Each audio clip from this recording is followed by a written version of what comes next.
5, 4, 3, 2, 1.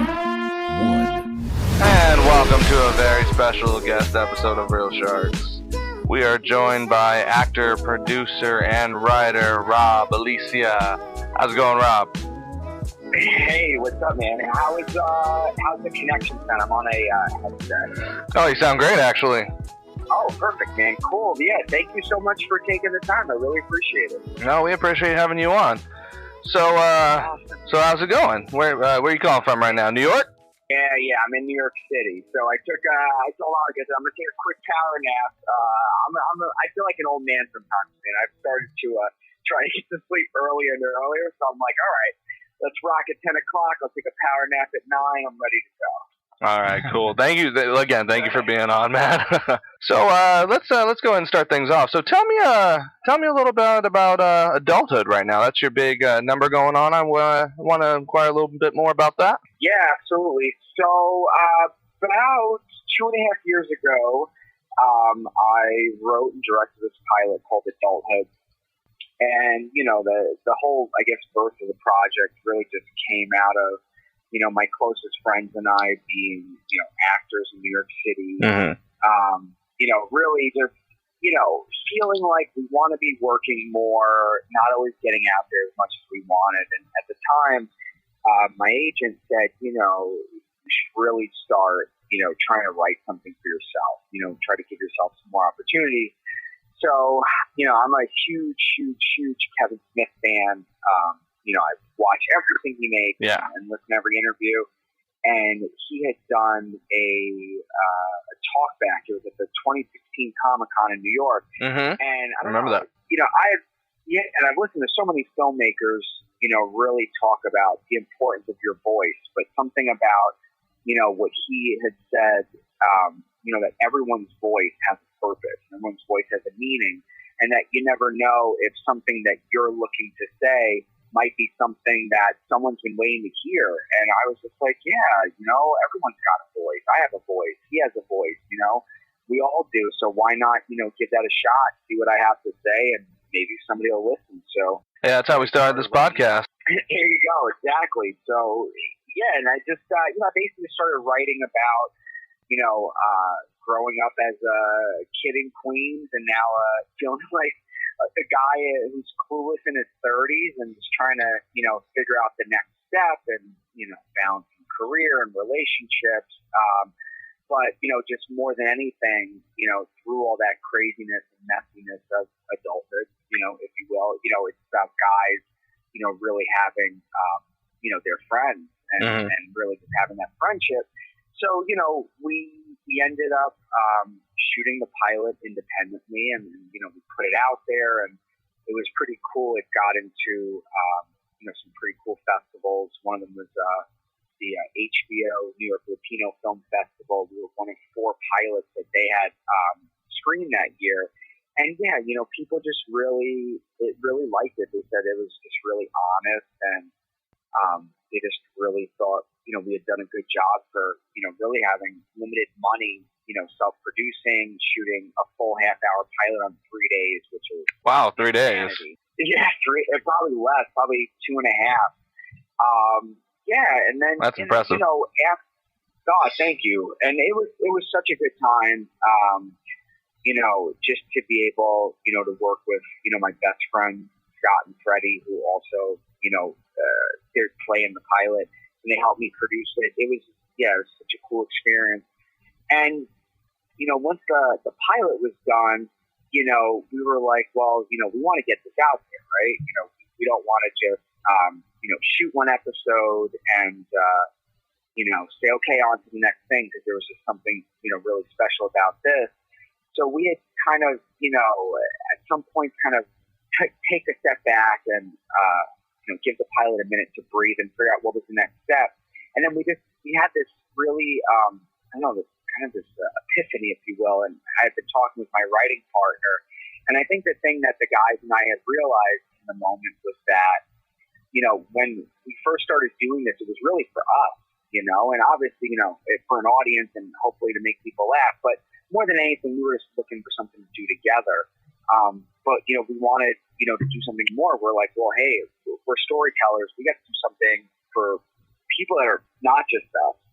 Get the story out there, and hopefully move the needle forward, right? And filmmaking and just storytelling, and also just for underrepresented voices. So my writing partner was like, what if a kid had showed up on their doorstep, right? We meet these guys years later.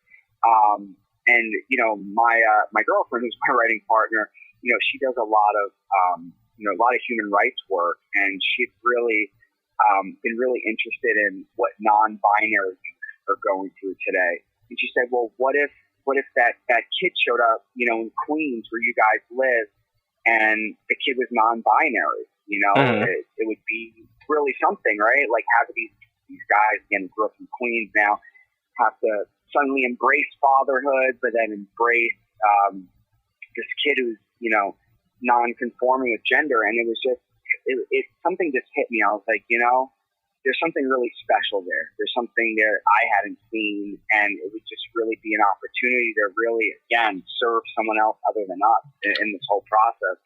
So we kind of just went back into development and started reworking the pilot, and starting from where we're at now, 3 years later, with again having this kid show up, and now us having to embrace fatherhood and certain closed-minded folks in the neighborhood, and helping this kid get through being a tween and starting to embrace teenagehood or teenage years, if you will. And yeah, it just really felt special, even more special than shooting the first pilot. So yeah, now we're currently in development on the first season of that, and it's just been awesome and just really fulfilling.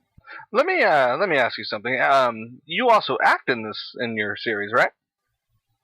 Yeah. I started out my career as an actor about 19 years ago, which is really crazy. I really feel old when I say that. Do you find it difficult to, necessarily transition from being, in front of the camera to behind the camera, to be able to, fulfill your point of view as a character, then get behind the screen and basically showcase what you as a viewer want to see? I'm going to be honest. It was both super difficult and super easy all at the same time. And the reason why I'll say super easy is because I feel like I blacked out half the time. And when I say that, it was, I truthfully, I don't even remember any of the scenes I shot. I'm all right, that's not true. I remember some of them, but there are legit some takes where I don't even remember because, when you're producing a project and directing it, and you're also the writer and you're also starring, you're still worried about 50 million things, right? Like, we're doing this independently. We're working with a limited crew. We maybe have, one or two people per department. So, everyone is pulling double and triple duty. So, yeah, I mean, I said to myself in this process, I'm like, man, I don't know if I would ever do that again. It was crazy and insane. But at the same token, when I talked with the guys about, should we bring on a different director? Because I knew I was definitely going to star in it. I think we all came to the consensus, like, the only way I can fully say that the vision came through from the page to post was if I did direct it. So I did it. And, again, another fulfilling experience, but also probably took some years off my life. Yeah, it's a very interesting thing. And this is Steve, by the way. How's it going, Rob? Hey, Steve. Good to chat with you, man. Hey, man. Just back on this adulthood. It's an interesting take that you say that it was hard for you and easy for you, because from what I've got, it's going for that thing where it's kind of a trope nowadays, sort of in movies and shows, where the director either cameos or they have like a integral part in their films, kind of a la Alfred Hitchcock, like maybe like a 2-second cameo or longer, like they're in just one episode of their shows. But with the adulthood, the tone of it seems more realistic. Like you said, you're guys in your 30s, so technically this is like for a millennial crowd, and it kind of panders to that of like that realism and kind of finding your way. Like you're in your early-ish 30s, early to mid 30s, you're kind of finding like, okay, I'm not a kid anymore. I kind of need to change my ways, and you're doing that now as that guru to women. So I just wanted to know, was that easy for you to play that? Because some people are like, well, I didn't even act. That's just me. Or did you actually need to get into a mindset? Yeah, it's a really great question. I think, the show is obviously, semi-autobiographical. So I think that, when you're first writing, you're trying to pull from things So obviously it was definitely pulling, stuff from, my experiences and different friends' experiences. So I think, when you're in the development phase and the writing stage, you're thinking to yourself, okay, where do I stick to real life and where do I take some kind of literary freedom? So I think, yeah, it was definitely interesting thinking to myself, where does the character end and where do I begin? I think, a big difference, for example, is, in the show when we shot it, he's this anonymous guru, if you will, giving all this advice to women, and at the same time, he's super clueless about how to approach his own relationships. And that was, without a doubt, me, 5-6 years ago. I mean, I'm now in a long-term relationship, and, like I said, my writing partner is my girlfriend, and we've been together almost 6 years. I mean, I think as a guy, as a man, I think your first long-term relationship where, you really fall in love with that person and you actually have to share bills and you live together. I mean, that makes you grow up, and that absolutely. And I mean, I'm not a father yet, but that was again one of those things. Like I said, with this reimagining, if you will, or the sequel to adulthood that we're working on. Again, having to embrace fatherhood is just having younger brothers and. One of which who has a kid and has another kid on the way, and being the oldest of four, it's interesting to think about. Like, I don't exactly always feel like an adult, even at my age, but then think to myself about having to raise a kid, I still feel like that's scary to me. So I think it'll be a good learning process through the production of season 1 and beyond to see how that unfolds and how that plays. And well, let me just say, Rob, it plays pretty well, because as a father myself, I have to say I thought you captured it pretty well, actually, through adulthood, through the cinematography, and it just feels really grounded. I mean, you don't see that too often. Something that's so you feel it as you watch it. It gives you that feeling, and I always describe that to people as, that's when you know you're watching something really good, is when it gives you that sense of, it makes you remember things. It gives you that moment in time, and I think your series captures that right there.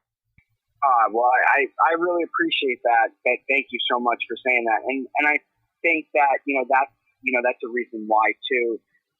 People often say, if you don't see the show or the movie that you would love to be watching, then make that. And I kept thinking to myself of a lot of the shows that I grew up with. I grew up on the Wonder Years. Obviously, that's a little bit younger, but that show always felt so raw. So yeah. I mean, obviously, that's exactly what your show is. It's raw.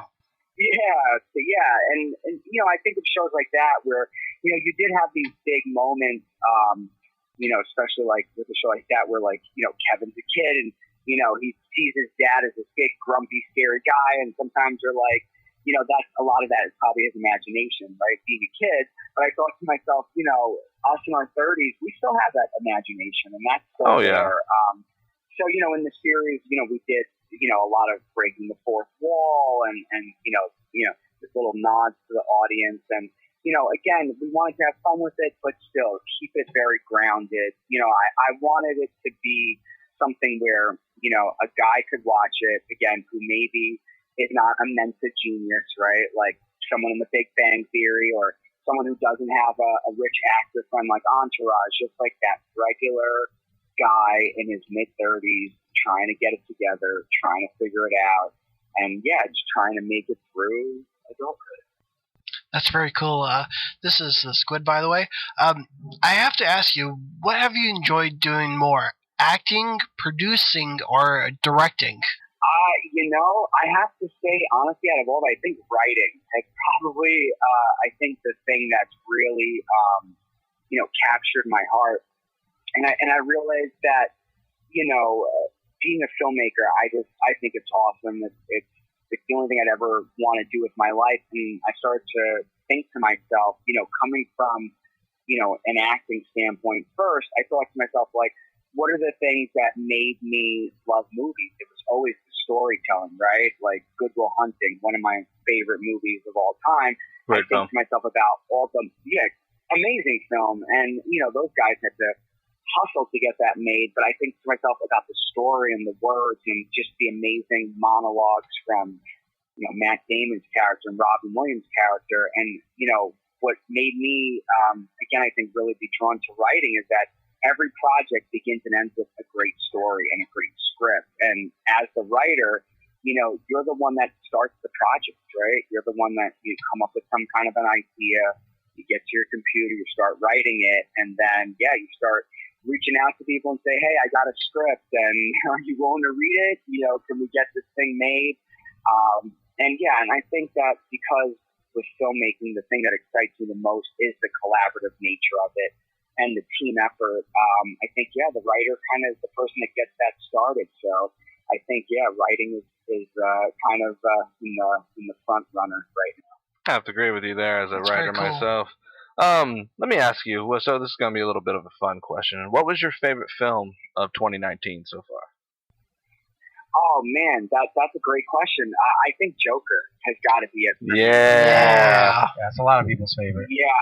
I literally, as I said it, and then you guys cheered, like I got chills, because, I just feel, I love horror and I love superhero films. I love sci-fi as much as the next guy, but, again, I also love a great drama, and I felt like with that film, as I watched it, I said, the feeling I got as we went from scene to scene and from beginning to end, I said, I haven't felt like this in a movie theater in so long. And Oh, it yeah. was just that feeling, like when I was in high school and my friends and I, we went to sneak into Fight Club, and the first time I saw Seven and just Silence of the Lambs, like just these dramas where there was tension, like the hair on my arms standing up, and I just thought, Joaquin Phoenix has always been a favorite actor of mine, but I feel like after that film, he jumped to like my top 5 list. He's on my Mount Rushmore. I think that what he did with Todd Phillips is just, I think it's going to bring back the drama film for movies and for studios. And Great. I'm excited definitely to agree. do with the sequel. Yeah. What about you guys? What was your favorite movies of 2019? Oh, the Joker, definitely. Yeah, it was Joker. Yeah, we had the Yeah. Joker. But hold on, wait a minute. Are we gonna just brush by? And Rob just said that he snuck in to go see Seven. Really? Yeah, oh my God! Well, the thing is, man, Brad Pitt. He's one of those guys where, and now it makes me feel like I didn't talk about his great movie that he did with Leo this year, which we can't forget. Once Upon a Time in Hollywood. That was my second Brad favorite Pitt, movie this year. Yeah, same too. I think that he's one of those actors where you sometimes forget just how damn good he is. Oh, yeah. I think back to, again, being a kid and what got me into film. I still think about like 12 Monkeys, like that film just, as a kid just blew me away. And I believe I had heard a story that he like checked himself into a mental institution for like a couple of weeks or almost a month in preparation for that film. And I'm like, man, actors, or just at least most of them, they don't go to that level, at least as far as I know these days. I mean, you obviously have your Daniel Day-Lewis's and a small number, but yeah, I have so much respect for an actor that's willing to go to that level to get that much of an honest performance. And I think he's awesome. Last question I got for you. Worst movie of 2019. Yeah. Oh man. On the I'm spot. really hoping that. Okay, at least oh crap. Well, I'm about to go see Star Wars in a day and a half. Us too. My answer, but I have to be honest, man. Guys, I was really looking forward to more from Terminator Dark Fate. You know, I've been a huge Terminator fan. I was really looking forward to that film. You know, the return of John Connor had been really promoted heavily, and we moved into Hamilton was coming back, and Arnold was coming back, and I was like, man, we're gonna get this big, you know, reuniting of this crazy Triforce. And yeah, it didn't live up to the hype, I don't think. And, Agreed. You know, I feel like Terminator 2, you know, one of the best films, one of the best science fiction action films, I think, of history. I think that, you know, if we didn't do any more Terminator films, I would be okay with that. I think that, you know, different filmmakers had different takes on it, and yeah, we can just kind of let it fly now. That's fair. I think they should make a meta version of the movie where someone goes back in time to stop James Cameron from making all these sequels, or they just stop them in general. But, you know, it makes me wonder, though. You know, what would Cameron have done if he actually, you know, did just pen the script fully and did direct it fully? I'm really curious to see, you know, what that version of it would have been like. But I don't know. I don't think we'll ever get to see it, unfortunately. I do have one last question for you. Since you brought up Kevin Smith, I do have to ask you, what is your favorite Kevin Smith movie? You know, I have to say it's probably a tie between Clerks and Chasing Amy. I think Clerks was a film that, you know, upon hearing, you know, how Kevin, you know, basically spent every dime he had and started maxing out multiple credit cards. Yeah. I think that was probably that was the film that made me realize, like, wow, you know, independent filmmakers, they're just fearless and they'll do anything to get their film made. And I think that knowing all he had to do, it's just always given me that courage, right? To say, okay, no matter what the budget, we'll figure it out. And then I think, you know, Chasing Amy, again, with the honesty, I think that still for me stands as one of the most honest films that he's ever done. And I think it was, you know, one of my favorite Ben Affleck films. I thought he was just great and honest and simple. And I thought he did a really great job with that film. And I think it's a tie between those two for sure. I will definitely agree with you with Clerks and Chasing Amy. Both were really great. I loved them. Yeah. And you know, I'll put it out there now, viewers. It is, you know, one of my bucket list, you know, items to work with him one day, because man, he's been such an inspiration. I remember I made my girlfriend go with me, all the way to Jersey when he appeared at the Shooting Clerks premiere. That was a film that was based on the making of Clerks, and I was like, my God, I'm like 20 feet away from him now. This is crazy. And just that's awesome. awesome. The audience and just hearing him talk. Yeah, he's, you know, and everyone who knows him says that he is just like the most fantastic person. And I think that's what's awesome. You know, the fact that, you know, he has been able to make a career, do it on his own terms, but still remain humble and just remain a person that, you know, tells stories the way he wants and works with the people he wants, and everyone loves him. I think that means success, and that sounds like, you know, a wonderful career. So yeah, I definitely look up to him a ton. Well, hey, Rob, thank you for joining us, man. We really appreciate you having being on the Real Shark podcast. You have anything to say to any of our listeners out there? Yeah, I guess first and foremost, thanks for listening. And, you know, I think if you are someone who is a filmmaker or a storyteller, actor, whatever it is you're looking to do, just give yourself that chance. You know, sometimes it's scary, and, you know, you may not always have most money in your pocket, but the money always comes. Just, you know, pursue what you love, and yeah, you'll live a really fulfilled life. You definitely won't regret it. Again, Rob, thank you for coming on. We appreciate it. We'd love to have you back on as well, man. Yes, of course. I would love to be back on. Guys, thank you so much. Have a great rest of your day/evening. And that was Rob Alicea. We'll be right back, my Real Sharks.